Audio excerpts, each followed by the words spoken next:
त्यावेळेस देवाचं वचन आपण पाहूया आणि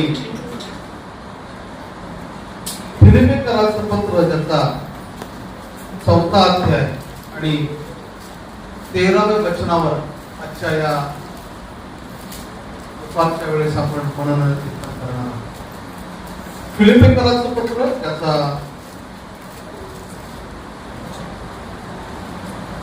4था अध्याय आणि वचन क्रमांक 13. मला जो सामर्थ्य देतो त्या ख्रिस्ताकडून मी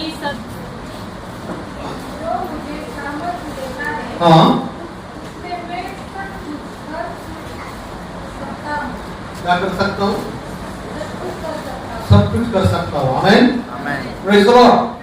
हालेलुया. हालेलुया. जोरात. देवाची स्तुती देवाला जोर वाजतो. आणि तो मंडळीचा निर्माण करता बऱ्याचशा मंडळांची स्थापना त्याने केली. लक्ष देऊन ऐका. आणि मग तो मंडळीला प्रोत्साहित करत आहे. तो चर्चला प्रोत्साहित करत आहे. प्रोत्साहित करत असताना तो फिलिप्पीकराच्या या पत्रामध्ये खरं पाहिलं तर या 4थ्या अध्यायाच्या 13व्या वचनामध्ये तो बोलत असताना तुम्ही पहा, एक पत्र जे लिहिण्यात आलं तो तुरुंगामध्ये, जेलमध्ये, त्याचा सताव चाललेला आहे. तो छळातून चाललेला असताना तो म्हणतो की मला जो सामर्थ्य देतो त्या ख्रिस्ताकडून मी सर्व काही करण्यास शक्तिमान आहे. तो हे बोलत आहे की परमेश्वर हा सामर्थ्य परमेश्वर आहे. प्रियांनो मंडळीच्या लोकांना लक्षात ठेवा, ज्या देवाची आपण उपासना करतो, आराधना करतो, भक्ती करतो, तो देव हा सामर्थ्य परमेश्वर आहे. आमेन. हालेलुया. भले तो जेलमध्ये आहे, तो संकटात आहे, दुःखात आहे, तरी त्याच्या मनामध्ये विचार पहा की तो म्हणतो की माझा देव हा अत्यंत सामर्थ्य परमेश्वर आहे. आम्ही सुद्धा नेहमी असा विचार केला पाहिजे की माझा येशू हा सामर्थ्य परमेश्वर आहे. आमेन. आमेन. हालेलुया. आणि जो असं म्हणेल त्यालाच लक्षात ठेवा, तो म्हणू शकतो की मी सर्व काही करण्यास काय आहे? शक्तिमान आहे. किती छान शब्द आहे. कुठला? शक्तिमान. तो म्हणतो की मी सर्व काही करण्यामध्ये शक्तिमान आहे, कारण माझा देव हा सामर्थ्य परमेश्वर आहे. Praise the Lord. काही बायबल मधल्या घटना, त्या घटनावर तुम्हाला सांगायचं ते सामर्थ्य. कोणी तुम्हाला विचारलं तुमचा देव कोण आहे, तर तुम्ही असं बोलायला शिकलं पाहिजे, माझा देव ज्याने आकाश, पृथ्वी, सूर्य, चंद्र, तारे निर्माण केले तो देव आहे. आमेन. का देव आहे? ज्याने आकाश, पृथ्वी, सूर्य, चंद्र, तारे निर्माण केलेले. तो सर्वशक्तिमान देव आहे. तो सामर्थ्य देव आहे. आणि मग अशा देवाविषयी शास्त्र मला सांगतं. आणि निर्गमचा 4था अध्याय 2 ते 4 वचनामध्ये एक गोष्ट आम्हाला पाहायला मिळते. काय सामर्थ्य आहे हे तुम्हाला कळलं पाहिजे. देवाचं सामर्थ्य. निर्गम त्याचा 4था अध्याय 2 ते 4 वचन.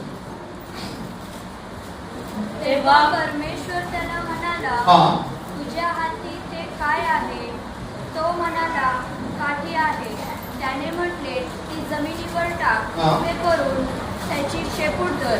त्याने हात पुढे करून ते धरले. तो त्या सापाच्या हातात काठी झाला. तो त्या सापाची त्याची हातात काठी झाला. त्याच्या हातात पुन्हा एकदा वाचा. खूप छान. तेव्हा परमेश्वर त्याला म्हणाला, तुझ्या हातात ते काय आहे? तो म्हणाला, काठी. त्याने म्हटले, ती जमिनीवर टाक. ती त्याने टाकताच तिचा साप झाला. त्याला पाहून मोशे पळाला. परमेश्वराने मोशेला सांगितले, आपला हात पुढे करून त्याचे शेपूट धर. त्याने हात पुढे करून ते धरले. तेव्हा त्या सापाची त्याच्या हातात काठी झाली. Praise the Lord. हालेलुया. अद्भुत असं देवाचं वचन आहे. आमेन. आता मोशे तुम्ही पहा, हा देवाचा ऐकायलाच तयार नव्हता. देव म्हणाला, जा पुरासमोर जा, फारो समोर जा आणि बोल. तो ऐकायला तयार नाही. तर परमेश्वर तुझ्या हातामध्ये काय आहे? तो म्हणतो काठी आहे. मी आजचा टॉपिक जो आहे माझा देवाचं सामर्थ्य याच्याविषयी बोलत आहे. लक्ष देऊन ऐकायचं. देवाचं वचन स्वीकार विश्वासाने तो देवाचं वचन ऐकणार आहे. आता टॉपिक माझा आहे की देव हा सामर्थ्य देव. देव कशा म्हणतो तुझ्या हातामध्ये काय आहे? तो काठी आहे ती टाक. ती जमिनीवर टाकताच तिचा काय झाला? साप झाला. ती हातातली काठी निर्जीव आहे, त्याच्यामध्ये शक्ती नाहीये. ही सुकलेली काठी आहे. परमेश्वर म्हणाला की टाक, आणि ती टाकल्यानंतर त्या काठीचा साप झाला असं बायबलमध्ये लिहिलं. विचार करतो हे असं कसं होऊ शकतं? पण देव हा सामर्थ्य आहे. देव हे काही करू शकतो जे मनुष्याला अशक्य आहे. माणसाच्या डोक्याच्या बाहेरचे विचार आहे, माणसाला जे कळणार नाही ते देव करू शकतो. काठीचा साप बनवणारा सामर्थ्य देव जर कुणाचा असेल तर तो आपला आहे. आमेन. हालेलुया. हा निर्जीव वस्तू आहे, त्याच्यामध्ये जीव नाही हो, त्याच्यामध्ये काही शक्ती नाही, त्याच्यामध्ये काही सामर्थ्य नाही. हातामध्ये निर्जीव वस्तू काठी आहे, आणि जशी ती टाकली बायबल सांगतं देवाच्या सामर्थ्याने त्या काठीचा साप झाला. देव त्याला म्हणाला तू त्याचं शेपूट पकड, आणि शेपूट पकडल्या पुन्हा ती काय झाली? सामर्थ्याचा चमत्कार पाहिल्यानंतर मोशेच्या मनामध्ये विश्वास आला. मोशे म्हणला आता फारो सारख्या राजासमोर उभा राहण्याचा मी लायकीच आहे, कारण मी देवाला ओळखलंय. माझा देव हा साधा सुद्धा देव नाही, माझा देव सामर्थ्य देव आहे. आमेन. हालेलुया. फारोच्या समोर तो गेल्यानंतर सुद्धा आम्ही पाहतो तो काठी टाकतो, आणि काठीचा काय होतो? ते फारोकडे असणारे जादूगार लोक तुम्ही पहा कसे होते ते जादूगार लोक. ते सुद्धा काट्या टाकतात तर ते काय होतात? त्यावेळेस जादूची कला पहा कशा प्रकारची होती. किंवा मंत्र करणारे ते साप काय केले? गिळले असं लिहिले बायबल. देव आपला गौरव कधी दुसऱ्याला जाऊ देणार नाही. आमेन. कळालं मी काय करत आहे? भले तुमच्या काठीचा साप होईल, पण देवाच्या काठीचा झालेला साप हा तुमच्या सापाला गिळणारच आहे. आमेन. कारण देवाचं सामर्थ्यच अद्भुत आहे प्रेम. आमेन. हालेलुया. हालेलुया. म्हणून हा एक अद्भुत चमत्कार तुम्ही विचार करा. देवामध्ये काय सामर्थ्य आहे, तुम्ही विश्वास करून जीवन जगलं पाहिजे. काय होऊ शकतं? काही होऊ शकतं. देव करू शकतो, हो करू शकतो. देवामध्ये ते सामर्थ्य का? हो, त्याच्यामध्ये ते सामर्थ्य. कोण मंडळीला प्रोत्साहन देते की ज्या देवाची तुम्ही भक्ती करता तो देव सामर्थ्य परमेश्वर. आमेन. आमेन. हालेलुया. विश्वास ठेवा आणि माझ्या संगती तुम्ही विश्वासाने चालायला शिका. आमेन. दुसरी एक गोष्ट बायबलमध्ये आणखी एक काठीचा विषय आहे. जेव्हा आपण वाचतो शास्त्र वाचलं पाहिजे. शास्त्रामध्ये अनेक सुंदर गोष्टी आहेत, शास्त्रामध्ये सुंदर अभ्यास आहे. आणि म्हणून दुसरी गोष्ट काठीचं वर्णन करत असताना गणना याचा 17वा अध्याय 3 ते 8 वचनामध्ये तिथं अहरोनाची काठी आहे.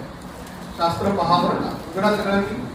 गणना याचा 17वा अध्याय 3 ते 8 वचन.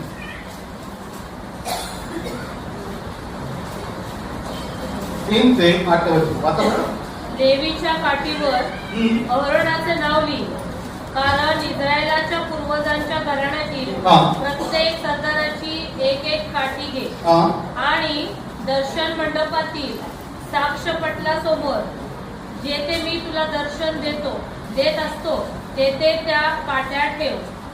ज्या पुरुषाला मी निवडीन त्याच्या काठीला अंकुर फुटतील. इस्रायल लोक तुमच्या विरुद्ध कुरकुर करीत आहेत. ते त्यांचे कुरकुर व त्यांच्या सर्व सरदारांनी आपापल्या पूर्वजांच्या घराण्याप्रमाणे प्रत्येकी एक काठी अशा एकंदर 12 काठ्या दिल्या. त्यांच्या काठ्यांमध्ये अहरोनाची काठी होती. मोशेने या काठ्या साक्षपटलाच्या तंबूत परमेश्वरासमोर ठेवल्या. दुसऱ्या दिवशी मोशे साक्षपटलाच्या तंबूत गेला आणि पाहतो तर लेवी घराण्यातील अहरोनाच्या काठीला अंकुर फुटून ती फुलली आहे. तिला बदाम येऊन ते पिकले आहे असे त्याला दिसले. Praise the Lord. हालेलुया. काय इथं कोणाची काठी आहे? अहरोनाच्या काठी. निवास मंडपात ठेवण्यात आली आहे, लक्ष नाही. अहरोनाच्या काट्याने बाकीच्या सुद्धा काटे. एकाच रात्री ऐका, एकाच रात्री अंकुर येऊन बदामाचं फळ येऊन एकाच रात्री ते पिकावं. तुम्ही निसर्गातील झाडं पहा, त्याला फळं पहा, फळं कधी पिकतात याचा अभ्यास करा. हे कधी शक्य होऊ शकत नाही. एकाच रात्री अंकुर येतो, एकाच रात्री फळ येतं, एकाच रात्री ते पिकतं सुद्धा. देवाला हे इस्रायल लोकांना हे दाखवायचं होतं की मी जो देव तुम्हाला या मिस्र देशातून बाहेर काढलेला देव आहे, तो मी देव सामर्थ्य देव आहे. आमेन, आमेन, हालेलुया. देवासाठी आपण टाळ्या वाजवूया.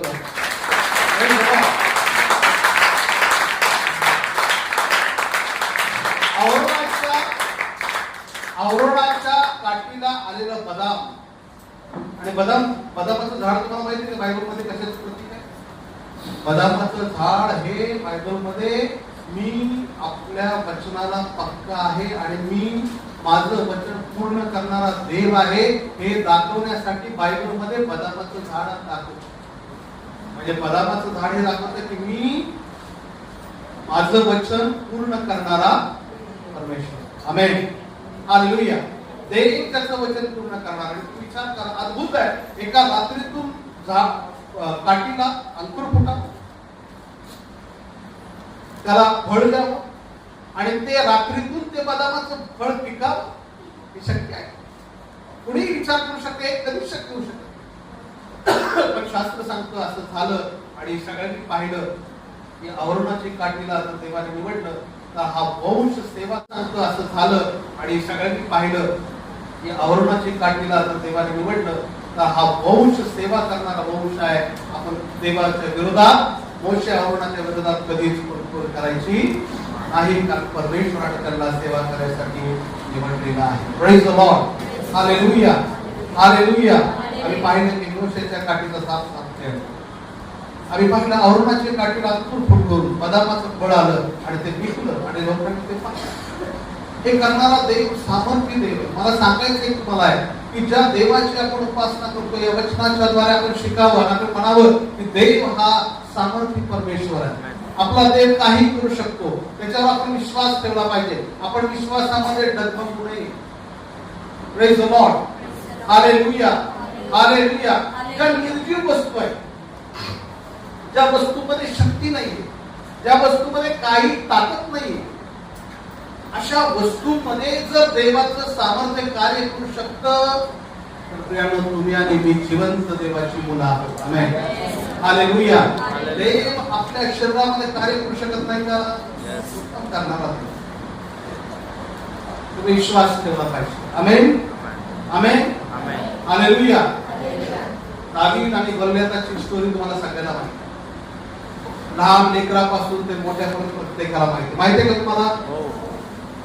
तुम्हाला काय वाटतं, दावीद एका दगडामध्ये गोलियाथला मारू शकतो? किंवा गोलियाथ जो आहे हा बालपणापासून कसलेला योद्धा होता. लहानपणापासून त्याला व्यायामाची सराव होता. तो कसलेला होता, तो पहाडासारखा होता. 40 दिवस पूर्ण देशाला त्याने हैराण करून सोडलं होतं. तुम्ही विचार करा, ते समोर उभं राहण्याची ताकद नव्हती लोकांची. शोलासारखा राजा, उंचपुरा राजा, बायबल मध्ये असं लिहिले, शोल हा पहिला राजा बायबल मधला असा आहे की तो एवढा उंच होता की पूर्ण देशातले लोक त्याच्या खांद्याला लागायचे. एवढा उंच पुरा असणारा हा शोल राजा गोलियाथला पाहून गेला आणि तो महालात बसला. दावीद यहोवाच्या नावाने जाऊन उभा राहतो आणि तो उभा राहून एका गोपनीच्या दगडाने गोलियाथला पाडतो. हे शक्य आहे का? हे शक्य नाही. लक्षात ठेवा. मला तुम्हाला सांगायचंय, ज्या वेळेस तो यहोवाच्या नावाने उभा राहिला, ऐकावर देवाला हे दाखवायचं होतं की गोलियाथापेक्षाही मी दावीदाचा देव सामर्थ्य देव आहे. Praise the Lord, hallelujah. Hallelujah. त्या निर्जीव दगडामध्ये एवढं सामर्थ्य आलं. बायबल सांगतं त्या निर्जीव दगडामध्ये एवढं सामर्थ्य आलं की त्या सामर्थ्याने एका फटक्यामध्ये त्याचे कपाळ फुटलं.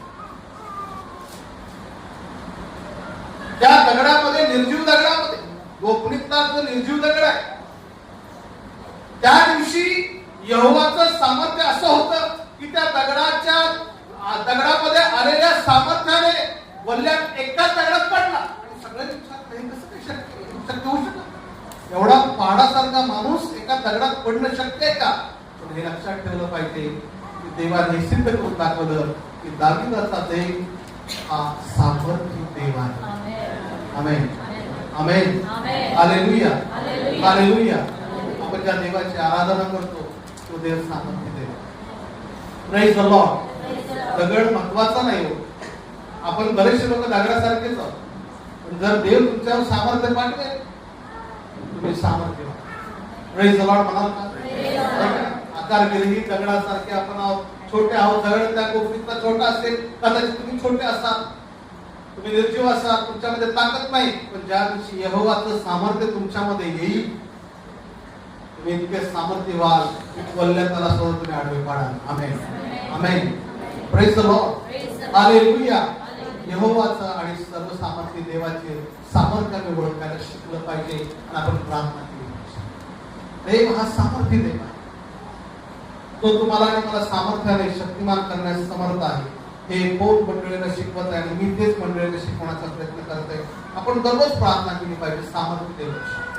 आपण देवाला धन्यवाद दिला पाहिजे की देवा तू सामर्थ्य देव आहे आणि तू अशा पद्धतीची वचनं शास्त्रामध्ये आम्हाला दिलेली आहे. आमेन, आमेन, हालेलुया, हालेलुया. बायबलमध्ये शमशोनाचा एक किस्सा आहे. कशाचा? शमशोन जो बालपणापासून म्हणा नाझीर आहे, केस आहे तो. आणि मग त्याच्याकडे एवढं सामर्थ्य आहे, एवढी शक्ती आहे की बायबल सांगतो तो वेश उचलायचा. त्याने 300 कल्ले पकडले. किती कल्ले होते? जिवंत कल्ले पकडले. त्याचे शेपटा बांधल्या, तारामध्ये होत. जिवंत कल्ले पकडले, त्याचे शेपटा बांधल्या, तारामध्ये होत. आणि सगळ्यांच्या शेतामध्ये दिलं सोडून, शेपटाला काय बांधून आग लावून सगळ्यांची शेत जाळून टाकली त्या पल्ले. इतका करामती होता. तो एकदम सामर्थ्य होता. देवाने त्याला सामर्थ्य दिलं, शक्ती दिली. एक वेळेस त्याला बांधून ठेवण्यात आलं आणि बरेचसे लोक त्याला धरायला आले. इस्रायल लोक म्हणले आम्ही त्याला बांधून ठेवलेले, त्याला धरायला. आणि त्याला धरायला आल्यानंतर त्याला कळालं की मला बरेचसे माझे शत्रू धरायला आले आणि ते दोर आहेत ते तळात कुठल्या असं बायबलमध्ये लिहिले. आणि त्याने आजूबाजूला पाहिलं, ऐकायला लक्ष नाही काय आहे का, तर त्याला गाढवाचं जाबाड दिसलं असं बायबल सांगतं. त्याने ते गाढवाचं जाबाड उचललं. गुगलला जा आणि गाढवाचं जाबाड पहा, गाढवाचं जाबाड पहा. आणि त्याने ते उचललं आणि त्याने मारायला सुरुवात केली बायबल सांगतं. आणि त्या गाढवाच्या जाबाडाने 1000 बलिष्ठ लोक मला सांगू दे, जे तलवारीने मारू शकणार असतात ते गाढवाच्या जाबाडाने मारतात. आता तुम्हाला मला सांगायचं, गाढवाचं जाबाड काही एवढं काही विशेष नाही. गाढवाचं जाबाड म्हणा किंवा गाढवाचं पोबड म्हणा, एवढं काही विशेष नाही. काय विशेष राहणार त्याच्यामध्ये आणि काय सामर्थ्य राहणार त्याच्यामध्ये? तलवारीपेक्षा चांगलं आहे का ते? लढाई करणारा शूरवीर योद्धा तलवारीला धार लावून जात असतो. गाढवाच्या जाबाडामध्ये काय असं विशेष आहे? पण शमशोन यहोवाच्या नावाने उभा राहिला. तो म्हणाला, जे देवाचे शत्रू ते माझे शत्रू आहे, त्यांना सोडायचं नाही. आज जसा काय आवड उचललं, देवाच्या आत्म्याचं सामर्थ्य त्या जाबाडावर आलं. त्याने मारायला ज्याने सुरुवात केली, 1000 लोकांचे वास लावले त्यांनी मारून. वाव. तो म्हणाला, या जाबाडाने आज मला एवढा मोठा विजय दिला. तुम्ही काय केलं असतं जाबाडाला? तुम्ही काय केलं असतं? असं जाबाड भेटलं असतं? तुम्ही काय केलं असतं? मी काय केलं असतं? त्याला ज्याच्यामुळे मला 1000 लोकांवर 1000 लोक, लक्षात ठेवा, 1000 लोकांवर विजय मिळवणं सोपी गोष्ट नाहीये. ऐकणं बोलणं फार सोपं आहे, पण त्याच वेळेस तुम्ही विचार करा की त्यावेळेस 1000 लोकांवर विजय मिळवणं, त्यांना हरवणं सोपं नाहीये. पण मला तुम्हाला सांगायचं, देवाच्या नावाने उभा राहणाऱ्या व्यक्तीला देव हे दाखवून देतो की मी तुझा देव, सामर्थ्य देव. आमेन. हालेलुया.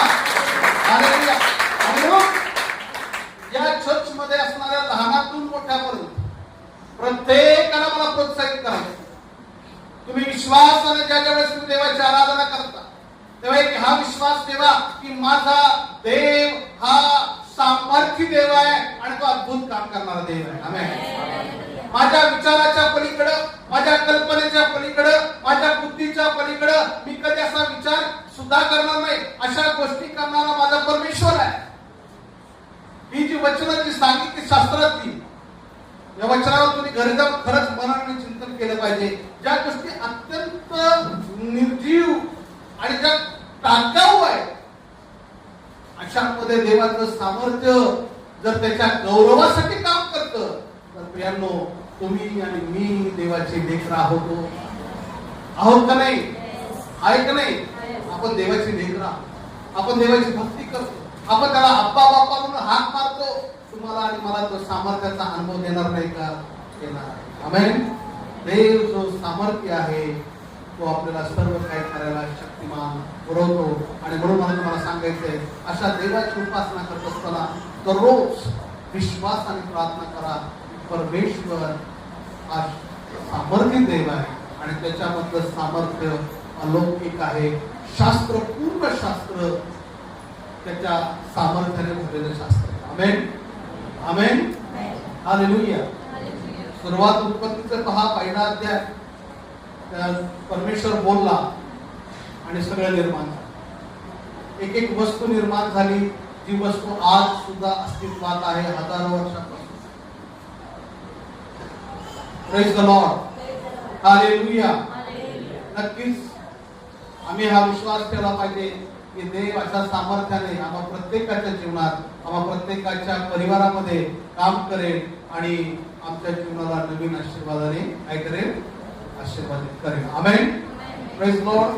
God bless you. देव तुम्हाला या पवित्र वचनांच्या द्वारे आशीर्वादित करो. आमेन. हालेलुया.